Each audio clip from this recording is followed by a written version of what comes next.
ان لوگوں کا خیال یہ ہے کہ شاید حسین سے محبت کرنے والے صرف ہم ہیں۔ کن کا؟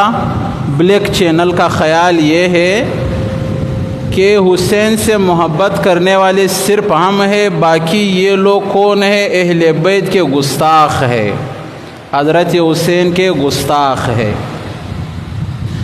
ان کو یہ نہیں پتہ ہے کہ یہ لوگ اہل بیت کو تو چھوڑو، صحابہ اکرام پر ان لوگوں نے ہزاروں لوگ شہید کروائے ہیں۔ صحابہ جو صرف نبی کے یار تھے، اور اہل بیت کا کیا مقام اور مرتبہ ان لوگوں کیا ہوگا، ان لوگوں کو اس چیز کا اندازہ نہیں ہے۔ صرف ایک دن کے لیے جو وہ ہوتے ہیں اسلام کے نام پر، جو ایک قسم کے ڈرامے ہوتے ہیں، اور وہ کام ہوتے ہیں جن کا تعلق دین اور اسلام سے نہیں ہے، اور نہ وہ کام 1400 سال کے تاریخ میں ہمیں کہیں پر بھی ملتی ہے کہ صحابہ نے، رسول اللہ صلی اللہ علیہ وسلم نے خود یا کسی نے بھی یہ کام کیے ہیں۔ ہم تو الحمدللہ وہ لوگ ہیں جو نبی کے یاروں پر بھی خود کو قربان کر دیتے ہیں۔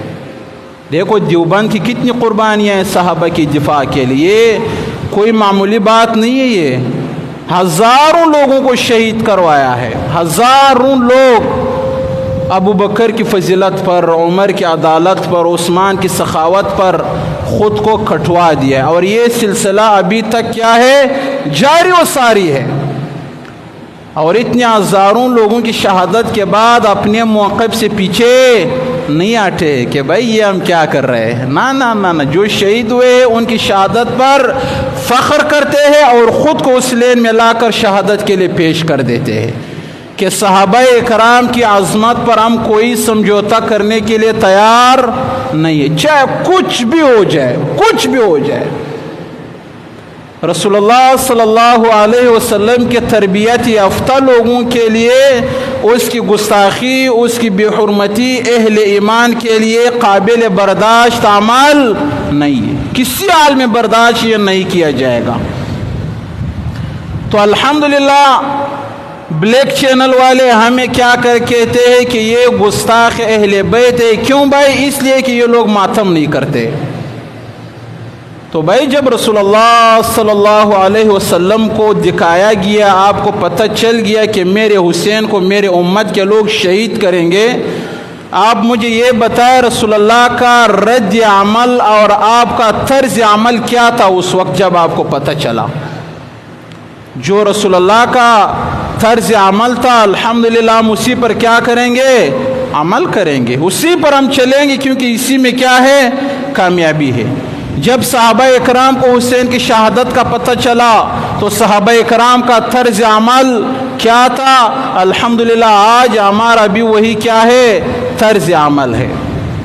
باقی تو 73 فرقے اللہ کے رسول نے فرمایا بنیں گے، 73 میں سے ایک جنت میں اور 72 کہاں؟ جہنم میں۔ اب یہ بھی ایک فرقہ ہے، کیا ہے؟ فرقہ ہے۔ اس کو میں اور آپ ختم نہیں کر سکتے ہیں، میں اور آپ ختم نہیں کر سکتے ہیں۔ یہ جب حضرت عیسیٰ علیہ السلام امام مہدی آئے گا، وہ اس چیز میں پھر فرق کرے گا، جو صحیح ہوں گے ان کو سیو کریں گے، جو غلط ہوں گے ان سب کو ڈیلیٹ مار کر جہنم میں پھینک دیں۔ یہ فیصلہ اس وقت ہوگا، یہ میں اور آپ کر ہی نہیں سکتے۔ نہ ہمارے پاس وہ پاور ہے، نہ ہمارے پاس وہ علم ہے۔ اللہ کے رسول نے جب فرمایا کہ 73 بنیں گے تو اس بات میں کوئی شک نہیں ہے، بن کے رہیں گے۔ اب حق پر کون ہے، باطل پر کون ہے، جنت میں کون جائے گا، جہنم میں کون جائے گا، میں قربان جاؤں محمد رسول اللہ پر۔ آپ نے فرمایا ما انا علیہ و اصحابی، بات ختم۔ کیا فرمایا؟ ما انا علیہ و اصحابی، ما انا علیہ و اصحابی۔ اور محمد رسول اللہ، دیکھو یہاں پر اللہ کے رسول نے صرف یہ نہیں فرمایا کہ ما انا علیہ، کامیاب وہ ہے جس راستے پر کون ہے؟ میں ہوں۔ آپ نے صرف اپنا ذکر نہیں کیا، بلکہ آپ نے کیا فرمایا؟ ما انا علیہ و اصحابی۔ صحابہ کو بیچ سے اللہ کے رسول نے نہیں نکالا، کیونکہ اللہ کے رسول کو پتہ تھا یار ان لوگوں کو بیچ سے نکالوں گا تو بچ کیا جائے گا، ان لوگوں نے تو میرے دین کو اپنے سینے سے لگا، یہی لوگ ہیں جو پوری دنیا میں پھیلائیں گے۔ یہی لوگ ہیں جنہوں نے اخلاص کے ساتھ میرا دین مجھ سے لیا ہے اور پوری دنیا پر یہ چھا جائیں گے۔ تو اس لیے اللہ کے رسول اگر صحابہ کو بیچ سے نکال دیتا تو آج ہمارے لیے صحابہ کا کوئی بھی عمل قابل قبول نہ ہوتا، کوئی بھی مسئلہ ہوتا تو ہم کیا کہتے کہ اللہ کے رسول نے فرمایا کامیاب وہی ہے ما انا علیہ، جس راستے پر میں ہوں۔ اللہ کے رسول نے تو صحابہ کا نام نہیں لیا ہے، لہذا صحابہ ہمارے لیے قابل عمل نہیں ہے، مگر اللہ کے رسول نے 1400 سال پہلے فرمایا کامیاب وہی ہے ما انا علیہ و اصحابی، جس راستے پر میں ہوں اور میرے صحابہ ہے۔ یہاں پر آ کر رسول اللہ صلی اللہ علیہ وسلم نے تمام اختلافات کو جڑ سے اکھاڑ کر پھینک دیا۔ اب خود کو دیکھو، اپنے عمل کو دیکھو، جس جماعت سے تعلق ہے اس جماعت کے بڑوں کے عمل کو دیکھو، اگر وہ رسول اللہ اور صحابہ کے نقش قدم پر چل رہے تو بس آپ بھی چلتے رہو، انشاءاللہ جنت پھر ایسی عمل والوں کو ملیں گے۔ اگر آپ کے فرقے کا، آپ کے لوگوں کا، آپ کے بڑوں کا طرز عمل صحابہ اکرام کے عمل کے خلاف ہے، وہ کام جو صحابہ نے زندگی میں نہیں کیے تھے اور آپ کے بڑے آپ سے کروا رہے ہیں دین کے نام پر، اسلام کے نام پر، اور وہ کام رسول اللہ کی زندگی میں نہیں تھا، صحابہ کی زندگی میں نہیں تھا، تو پھر جان لو کہ آپ کے بڑے بھی خسارے میں ہیں اور آپ بھی خسارے میں ہو۔ بہت واضح اللہ کے رسول نے ہمیں کہہ دیا۔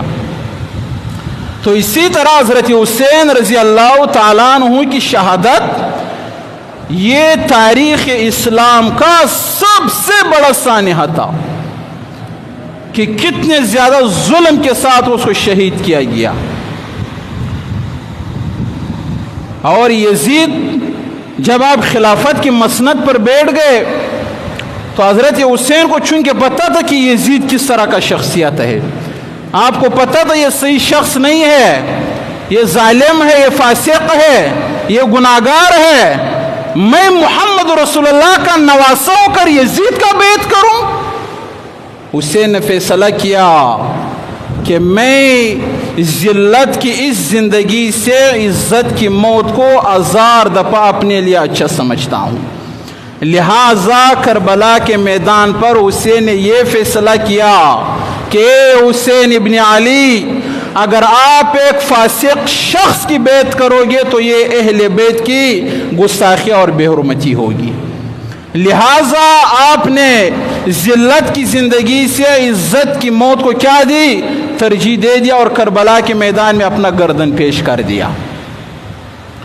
تو یہ اسلام کا ایک بہت بڑا سانحہ تھا حضرت حسین رضی اللہ تعالیٰ عنہ کی شہادت کا اور اہل بیت کے ساتھ ظلم کا۔ جب کوفہ والوں نے حضرت حسین کو خطوط لکھے، بہت سارے، بعض کتابوں میں تو لکھا ہے کہ 12,000 خطوط اہل کوفہ نے حضرت حسین رضی اللہ تعالیٰ عنہ کو لکھے کہ آپ آ جاؤ، ہم آپ کے ہاتھ پر بیعت کریں گے، ہم یزید کی حکومت کو نہیں مانتے ہیں، لہٰذا آپ آ جاؤ، ہم آپ کے ہاتھ پر بیعت کریں گے۔